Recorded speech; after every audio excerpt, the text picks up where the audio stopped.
Everything the WWE does is awesome. Everything the WWE does is awesome. The WWE doesn't do anything wrong. They don't. You just gotta believe. Just believe.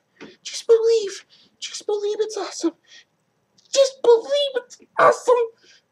This Raw was terrible. Well, it looks like Chase Bolivar may not be having a good guy. But anyways, guys, what is up? Chase Oliver here, bringing you my July 28th, 2014 Monday Night Raw review. Let's get started with this one. So Raw kicked off with one of the usual three. And who are the usual three that kick off Raw? Well, it's either Triple H, Stephanie McMahon, or John Cena. And so John Cena kicked out Monday Night Raw and literally was cutting a huge promo how he's afraid of the beast Brock Lesnar, even though John Cena has already defeated Brock Lesnar. And he kept on rambling and rambling. And then out came Paul Heyman. And what did Paul Heyman do? He rambled. He rambled. He was talking about how much of a damn beast Brock Lesnar is. And then John Cena goes, steals Austin Aries' Option C promo, talks about his heart, his drive, his determination to beat Brock Lesnar at SummerSlam. Woo! And then out comes Cesaro, and Cesaro says some lame-ass jokes that make him look like an idiot. Oh, God, man. I'm sorry. This opening to Raw was just way too fucking long. We get it. Brock Lesnar's a beast. We know, John Cena, you never give up. You haven't been giving up since 2005. We get it. But this was so damn long. Was Cena good on the mic here? Sure. I like it when Cena's serious. I like that Cena tried to show some more human side to him. Was Paul Heyman good on the mic? Yes. Heyman's normally good on the mic, but it was just so long. It's like the same talking points. We get it. Lesnar's a beast. Cena won't give up. And then we get on to the opening match of the evening. Cena and Cesaro had a good match. I won't deny it. But this was pointless to me. Why was this pointless? Because this match did not help Cesaro whatsoever. Oh, if you're one of those people that are saying, oh, this match right here is going to elevate Cesaro to that next level, get your head out of your ass, because that's not what this match was for. This match was booked so that way they could glorify the shit out of John Cena. That's the only reason why they booked this fucking match. Cesaro, yes, we know he's a good wrestler. He can have good matches with people. That is no surprise. But the WWE, they want to shove down our throats how fucking good John Cena is. That's what they were doing with this match. They told Jerry Lawler, they told Michael Cole, they told Jalen Bradshaw Layfield, get that fucking Vaseline ready, wipe it on your damn fingers, and start masturbating to John Cena tonight. Start overhyping John Cena tonight, because that's what we're going to do with this match with him and Cesaro. The commentators the whole time during this match, oh man, Cena just keeps on improving. What a match by John Cena. What a wrestler John Cena is. Man, he can wrestle mighty fine, Michael. I've been in the ring with him before. Come on. I get it. You guys are just going to look at it and say, this was a good match. And if that's how you look at it, fine. But to me, this was dumb. This was too long. This was pointless. Cesaro, at his character right now, should not even be someone that I believe is a threat to John Cena or even challenge a John Cena on the roster. Cesaro is the same guy that's been losing to Kofi Kingston and Big E. So you want the guy that's been losing to these irrelevant characters on your show. You want to book this guy against a WWE Heavyweight Champion and make me believe he has a chance.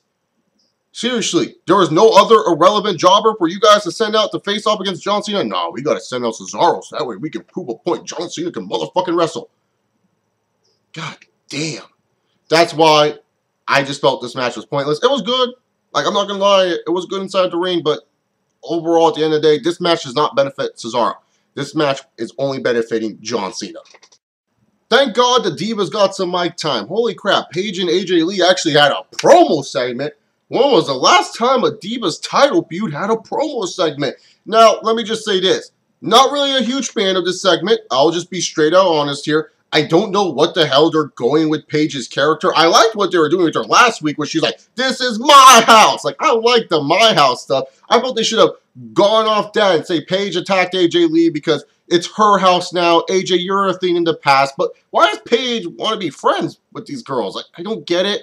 Maybe I'll have to wait and see how this character goes on in the future. But I don't get this whole friend thing. And then out comes AJ Lee. And why is it that the WWE has a fascination with AJ Lee that they want to make her into some crazy psycho? Why? Why can't she just be a cute little lovable video game nerd? Why is it that she needs to be a psycho character? I don't get it. And really, if I would have structured this promo, I would have just had it where Paige, you know, runs down AJ Lee, talks about how this is her house now. She's the new diva. She's the diva tomorrow, not AJ Lee anymore. AJ just needs to go away, be somewhere else. AJ Lee comes out. Paige doesn't even let AJ Lee talk. She's like, bitch, I'm taking the microphone here. I'm talking. This is my house now, not yours. And then you just have it where AJ Lee attacks Paige. So that way, these two are not talking way too much. That's what I would have done with this segment. But definitely a highlight of this segment, for me at least, was when Paige, she's on the rep and she's like, we're supposed to be friends. I got flashbacks from Batista yelling at Rey Mysterio, you're supposed to be my friend. So I like when Paige said that. Like I said, I may not be digging Paige's character right now. I don't understand WWE's fascination with making AJ Lee this crazy psycho bitch. But I like the effort that they're giving to the Divas title feud, so I will say that. Oh yeah, and one more thing. Wrestling fans, you want to know why people make fun of us a lot? Because when there's actually two attractive women in the middle of the ring, and y'all are chanting for a guy that has tattoos and is gone from the company, it just shows how stupid we look. Please stop chanting CM Punk's name when AJ Lee comes out. She's not CM Punk. The dude's gone. Get over it. As Batista would say, deal with it. One of my problems with this week's episode of Raw was the structuring of the show. So what I mean is this, like, you know, we already had like 2 talking segments in the first hour, okay, and only 1 match. So let's have another one out there. But this was Triple H. And Triple H, I bet you he was upset backstage seeing Cena and Heyman have that long 20-minute promo. Triple H is like, I can't be run up like this. So Triple H had to go out there and give himself all the TV time. Give himself a long, drawn-out promo. But this promo was kind of saved because we got a flashback. It's not Thursday, but I could say Throwback Thursday moment if I should. Or Way Back Monday, or what's the thing with Monday, isn't it? Man Crush Monday? Who gives a fuck? Chris Jericho came out, and oh my god, just him running down Stephanie like the good old days. Man, this was fun. I liked it, and it was fun. I enjoyed myself watching this segment, but I'm also saying, man, this is sad that this is one of the best segments, and it's a rehash of a segment that they did, what, like back in 2001, 2000, 1999? This is how we have to have wrestling to be fun again. We have to bring back 2 part-timers and have them do a rehash segment, but, you know, use current times. You know, use current things that are going on in the world today. But whatever. At least this segment actually served a purpose because, you know, Jericho challenges Bray Wyatt, which makes no sense to me. Because here's the thing. You beat him, Chris Jericho. You're the better man. You don't need to face this motherfucker again. Until this guy is, like, threatening your family, then you should face this motherfucker. That's a reason to face this guy. But just because he beat you up backstage, that's not a reason. You beat this guy. Go move on to bigger and better things. That's Triple H like saying, hey, how come I didn't get a WWE title shot? I want a WWE heavyweight title shot. That's what Jericho should be saying. He shouldn't be worried about Bray Wyatt. I just think it's dumb how they book sometimes the Bray Wyatt character with his feuds. Like, the guy will beat him and then all of a sudden want to face this dude again. But anyways, Jericho wants to challenge Bray Wyatt for a match on Raw. Triple H says, no, you have to wait till SummerSlam. Cool, we got another SummerSlam match set up. And then all of a sudden, Seth Rollins attacks Chris Jericho from behind, getting a Jericho versus Seth Rollins match for later in the night. I thought this segment did a good job. I was entertained during this segment. This was probably the second best segment of the night for me. So, very good work, WWE. The 6-man tag match was fine. I don't know why Kofi, Big E, and Xavier Woods were out there. What the heck were they doing out there? What was the purpose? What was the meaning? I really want to know why they were out there. It was just kind of random. They didn't really do shit with them. And that's what pissed me off because, you know, we got all hyped up for this on Raw. And I actually watched the main event match that these two worked together, like Kofi and Big E teaming up. And I was like, oh man, I can't wait to see what they do with them on Monday Night Raw. And they didn't do shit with them. Like, this is really the payoff? Like, they're just going to stand out there and it's like, what, Xavier Woods coaching them or something? Whatever. The 6-man tag match was fine. I like that The Miz didn't get pinned here. I like that Ziggler got to win. But really, why does Ryback have to take the pinfall? Why does my boy, the man, the big guy, Ryback, have to take the pinfall here? Curtis Axel, that bum is still in the ring, right? Fucking take the pinfall. Let Curtis Axel take the pinfall here. Why Ryback, man? Seriously, man. It hurts me inside every time I see Ryback and how much the WWE has fucked him up. But like I said, I was fine with what they did here. Having Ziggler get a win, not hurting The Miz whatsoever, so I'm cool with it. WWE, Adam Rose won't get over beating Damien Sandow. Facing Damien Sandow nowadays is as irrelevant as facing the zombie from the ECW. That's all I gotta say. Swagger versus Rusev had a good little setup here to what looks to appear being a flag match at SummerSlam. I liked it. I like what they did here. You know, after Rusev got the comeuppance on Swagger at Payback a couple weeks ago, here's Swagger looking strong and dominant for the good old USA, baby. So I really like what they did with Swagger versus Rusev tonight. Not a lot of talking from Lana and Zeb. They kept them held back a little bit, and they let Rusev and Swagger do more of the talking with their fists. So I really like what the WWE did here. Really, really enjoying Swagger versus Rusev feud. You know your career in the WWE is bad when you're losing to fucking Diego. Diego. A lot of you guys are probably like, who the fuck is Diego? You know one of the Lost Matadors? That's who Diego is. Fandango, you lost to fucking Diego. Not even the fucking Bull. You didn't even lose to El Torito. You lost to Diego. So sad, man. This guy had all the potential in the world to be a great character and gimmick for the WWE, and now he's losing to Diego. Diego! Really? This is who Fandango's losing to now. Diego!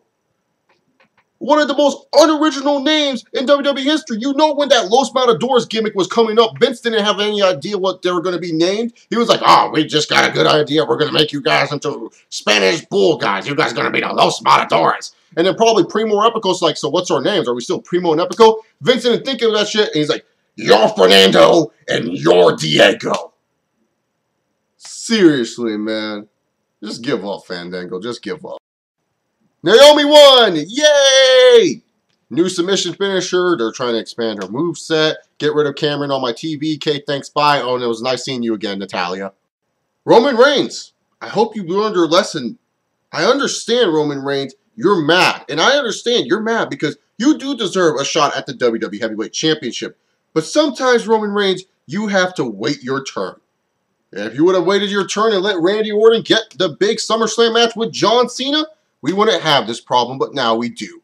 I like the Randy Orton and Roman Reigns setup tonight. You know, I really did like, you know, Randy Orton threatening to Triple H, and Triple H was shaking in his boots, and he didn't know what to say to Randall Keith Orton, and he said, you know what, just go beat up Roman Reigns, so that way he never does this again. Roman Reigns was supposed to face Kane. No one gives a shit about Demon Kane and Roman Reigns. Randy Orton just fucking beat the shit out of Roman Reigns, and the beatdown, it was sloppy to start. You know, I just didn't really feel it. But near the end, it started to pick up. Once he hit that DDT from the barricade, I said, okay, now this is getting good as a beatdown. And I like when Randy Orton, he goes for the RKO on the first time on the table. It doesn't break. Orton goes and he gets that, you know, sadistic Randy Orton smile that everyone knows, or the Randy Orton pissed off smile. You're just like, you know, Randy's pissed off. He goes and lifts Roman Reigns up again and hits a fucking RKO to break that table. I fucking loved it. Only thing missing from this that would have made this fucking epic is if Randy Orton hit the fucking punt. I get it, WWE. Y'all are PG. Y'all don't want that shit. Cause concussions, blah, blah, blah. But the punt, it's one of my favorite finishers. Please just bring that back, man. Just for a little bit. Even if it's a little tease, just bring it back.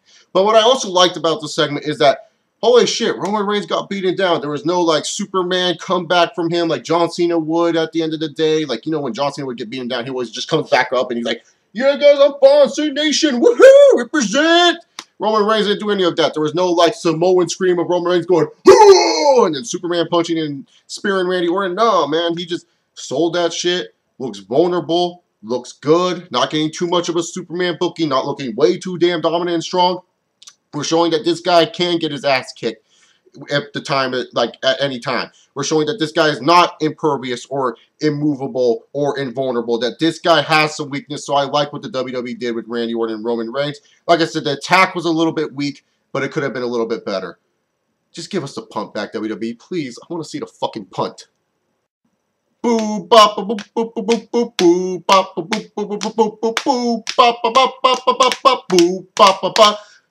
Where in the world is Sheamus? Where in the world is Sheamus? Where in the world is Sheamus? Where in the world is Sheamus? fella. Where is Sheamus?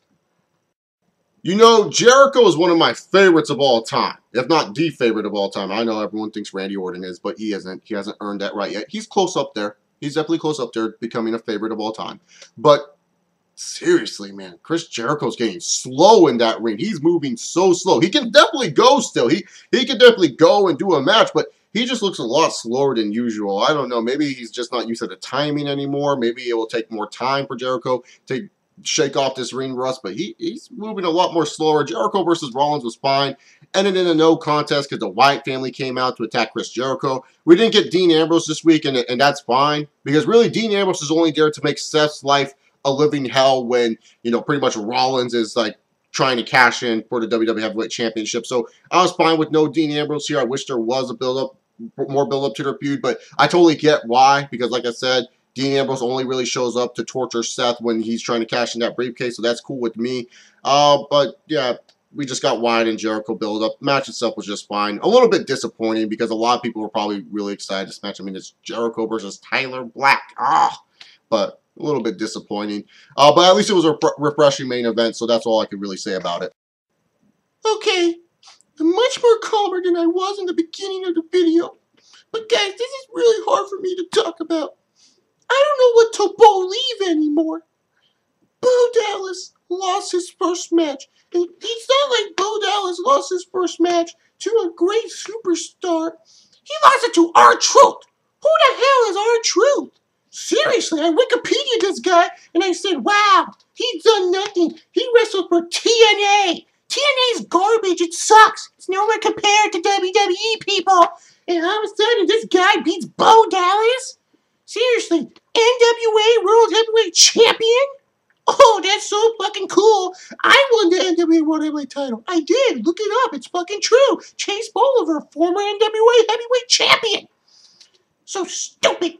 I hate the WWE. This Raw was terrible. Nothing about this episode was good.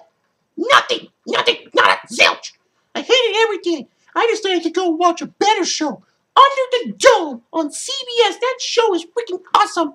And at least in Under the Dome, nothing bad happens on that show. There's a lot of good stuff. They don't kill off good characters like the WWE did with Bo Dallas. Don't get me wrong, guys. I still believe that everything the WWE does is awesome.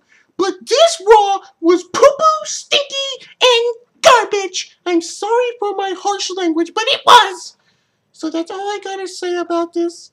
This Raw was terrible, but don't worry, guys. Chase Bolivar is still here. I am still the #1 believer in the YWC, and the WWE will redeem themselves from this terrible episode. Why? Because everything the WWE does is awesome. All you have to do is believe. WWE, if you put the time and effort in your other storylines like you do with Stephanie versus Brie Bella, holy fucking shit, your television show would be so much easier and so much better to watch. There's no argument.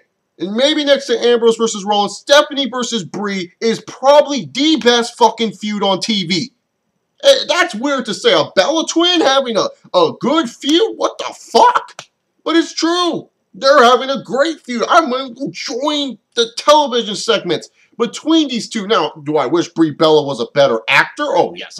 I wish I could give Brie Bella some charisma classes or something, because she needs to work on her acting a bit. You know, her microphone delivery is just sloppy as hell.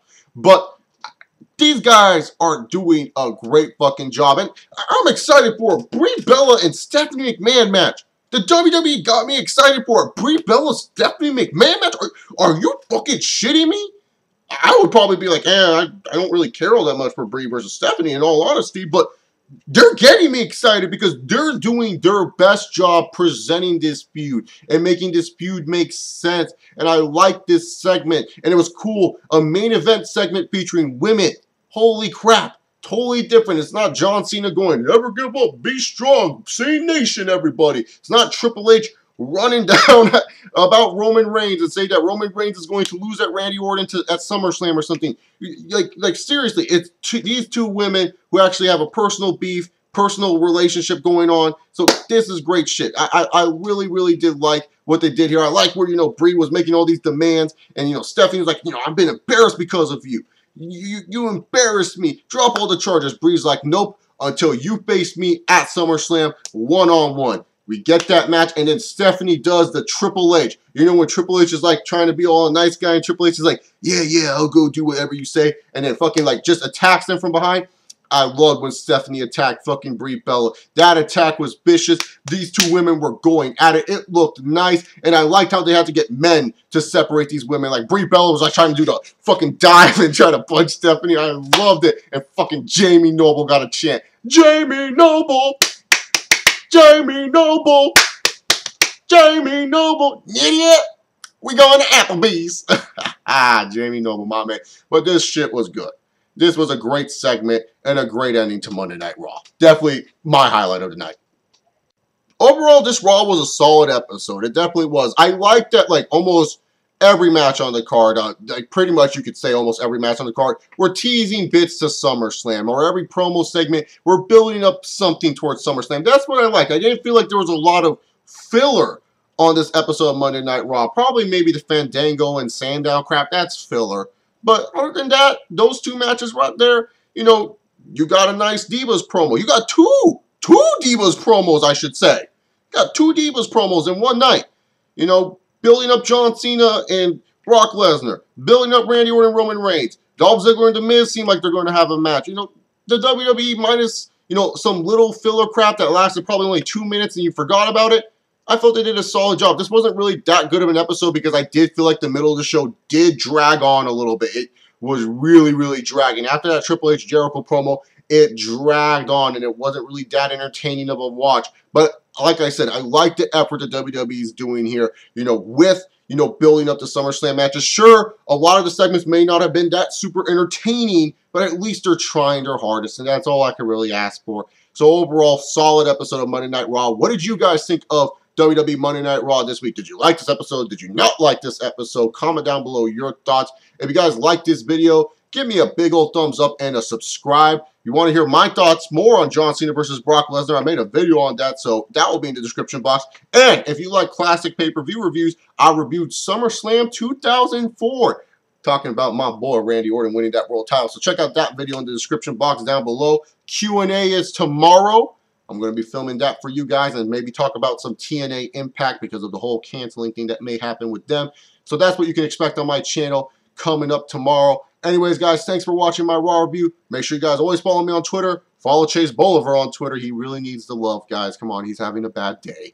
And also, check out my website, Chilling with Chase. I'll see you all next time. Peace.